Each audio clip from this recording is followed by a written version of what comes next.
मौसम देख के दिल गार्डन गार्डन हो गए। तो हम और रानू भैया निकल गए जब चिखली मार्केट करे। काहे से कि रानू भैया के जाए कर गाँव में तो कहलन कि चल थोड़ा बहुत सामान हमारा खरीदे के बा। आ तब से हमरो कुछ सामान उमान खरीदे के काहे से कि हमारे बबुनिया बड़ा दिन से कहते लिए कि कुछ सामान उमान नहीं भेजत। जब से बाहर गए बड़ तब से 10 बार कहले बनी। तो हमनी के सामान लेवे खातिर धीरे धीरे चल गए रिक्शा पकड़ के चिखली मार्केट के या चिखली के गेट। तो यहाँ हमनी के गैला के बाद से पता चलल कि यहाँ नहीं रुके हमनी के जाए के एकरा से आगे मौसी एगो मार्केट में घुमा। तो दूसरा रिक्शा पकड़ के फिर से हम और प्रिंसवा बैठनी है रिक्शा में।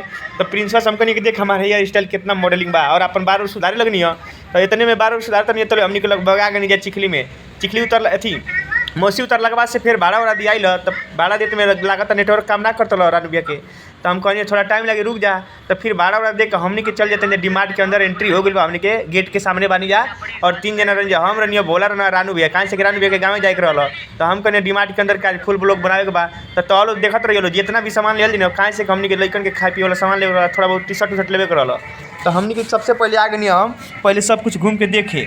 सब कुछ घूम के देखत रहनी है। तो हमारा कुछ पसंदे ना होता कहाँ से कि वहाँ बिना काम वाला चीज़ रहा।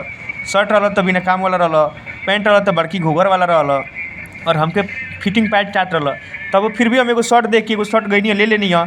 और शर्ट लेला के बाद से पूरा हमनी के दाम उम देखनी है जाता। सब दाम उम बढ़िया रहा लेकिन डिमांड तेजा के जानते बड़ अपने पसंद करके लेवे के बाद केहू पसंद करे वाला नहीं केहू बतावे वाला नहीं। आप पहली बार बुझा तो बोला ही रहा का वही तरह चिया देखत रह।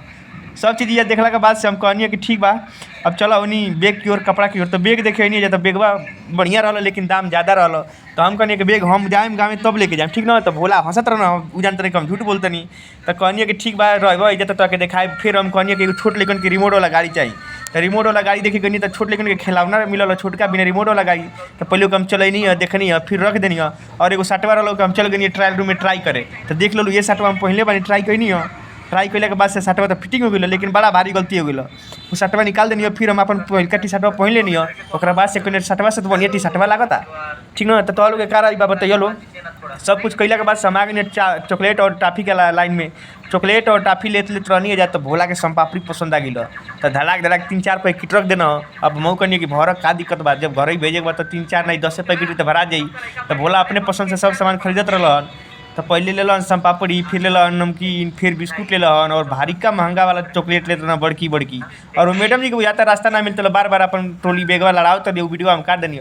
और वही में प्रिंसवा कलकारी कर लागल वीडियो का कौन हिसाब से बनावे कर। तो पहली बार वीडियो बना के एगो तो कैमरा मैंने इतना 1.5 बा सब कुछ लेला के बाद से हमने क्या आगे नहीं अपन बिलिंग करावे। और फाइनल मेहनत के बाद से हमने डीमार्ट में मार्केट कर लिया। और अब हमने हो गई आउट। अब हमने चलते हैं रूम पे। हम गेट के बाहर आ गए तो देख सकते हमारी वीडियो। अब पूरा वीडियो देखे ला तो फॉलो करके जा।